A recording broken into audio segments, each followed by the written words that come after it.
దోపిడీకి బలైపోయిందో మీరు ఒకసారి ఆలోచన చేయండి.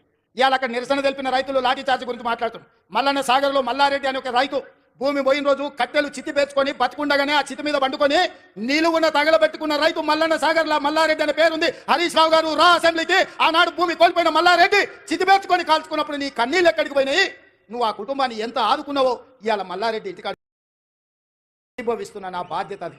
వెనక్కి మళ్ళీ చూడని 20 లక్షల ఎకరాలకు పాలమూరు జిల్లాలో నీళ్లు పారించే వరకు గ్రీన్ ఛానల్లో నిధులు విడుదల చేయించి సాగునీటి పారుదల శాఖ మంత్రి మీకు తెలుసు కదా ఉత్తమ్ కుమార్ రెడ్డి గారు. ఆయన ఏ ఊరు అల్లుడో తెలుసా? మన పాలమూరు అల్లుడు, జడ్చర్ల పక్కనే ఊరు.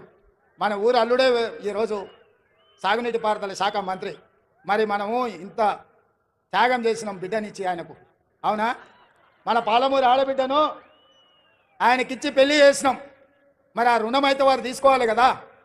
ఇక మల్లు గారి గురించి నేను చెప్పాల్సిన పర్లేదు. మల్లు అనంతరాములు గారి నుంచి మల్లు అని అంటేనే పాలమూరు అనేది తెలుసు. ఎందుకంటే మల్లు అనంతరాములు గారికి ఈ ప్రాంతంతో ఉన్న అనుబంధం. మల్లు రవి గారు ఇక్కడ ఎంపీగా ఉన్నారు. మరి వారే ఆర్థిక మంత్రి. మీ పెద్దన్న జాతీయ నాయకుడైనా, మీ రెండో అన్న పార్లమెంటు సభ్యుడైనా వీళ్ళు గుండెల్లో పెట్టి చూసుకున్నారు. మల్లు బట్టి విక్రమార్క గారు, మీరు సంతకం పెట్టేటప్పుడు జర ధైర్యంగా 2 సంతకాలు ఎక్స్ట్రా పెట్టుర్రు. మీరు తెల్ల పేపర్ మీద సంతకం పెట్టినా మా వాళ్ళు ఏం తప్పు రాసుకోరు. 100 అవసరం ఉంటే 50 రాసుకుంటారు. మా వాళ్ళు అమాయకులు, మళ్ళీ 100 బట్టడానికి ఏమైనా కష్టమవుతుందేమో అని. మీరు తెల్ల కాగితం మీద మాకు సంతకం పెట్టి ఇచ్చినా మనం ఏమి తప్పు రాసుకోము. 100 అవసరం ఉంటే 50 రాసుకుంటాం. మనం ఎందుకంటే ఎంత ఉంటే గంతే కాళ్ళు చాపుకోవాలి అనుకుంటాం మనం, అవునా? మంచం ఎంత ఉందో కాళ్ళు గంతే చాపుకోవాలి, ఎక్కువ చాపుకుంటే బాగుంటుందని మనం తెలిసిన వాళ్ళం. ఇక దామోదర రాజనరసింహ గారు మన ఇన్ఛార్జ్ మంత్రి. నేను ఇష్టపడి ఆయన తీసుకొచ్చి ఇక్కడ పెట్టినా.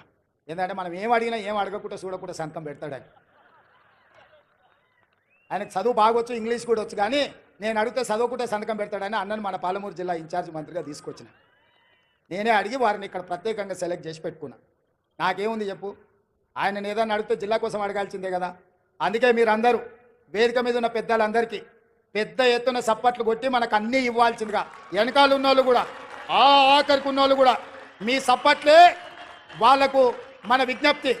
ఎందుకంటే మీరు ఒక్కరొక్కరు కలిసి చెప్పలేరు. అందరు గట్టిగా నిలబడి సప్పట్లు, అందరు నిటారుగా నిలబడి వాళ్ళకి సప్పట్లు కొట్టండి అన్న. మా వాళ్ళ ఆలోచన, మా వాళ్ళ ఆకాంక్ష, 70 ఏళ్ళ మా కష్టం. తప్పట్లు కూడా కొట్టండి. డప్పు లేవానే మా మాదిగ సోదరులారా, డప్పు సప్పుడు వినిపించాలి, గట్టిగా వినిపించాలి. మన జిల్లానే మాదిగోళ్ళ జిల్లానే, కొట్టూరి గట్టిగా. ఎందుకంటే వాళ్ళకి ఎప్పుడైనా సంతకం పెట్టే ముందు మీ సప్పట్లు వినిపించాలి, మీ డప్పుల మూత వినిపించాలి. వాళ్ళ గుండెల్లో సంతోషం పరవళ్ళు తొక్కాలి. పాలమూరు జిల్లాకు నిధులు వరదై పారాలి. ఈ జిల్లా రుణం నేను తీర్చుకోవాలి. ఆ తీర్చుకునేటందుకు వచ్చిన మీ అందరికీ ధన్యవాదాలు తెలియజేస్తూ మీ అందరి దగ్గర సెలవు తీసుకుంటున్న మిత్రులారా, ప్రభాకర్ గారు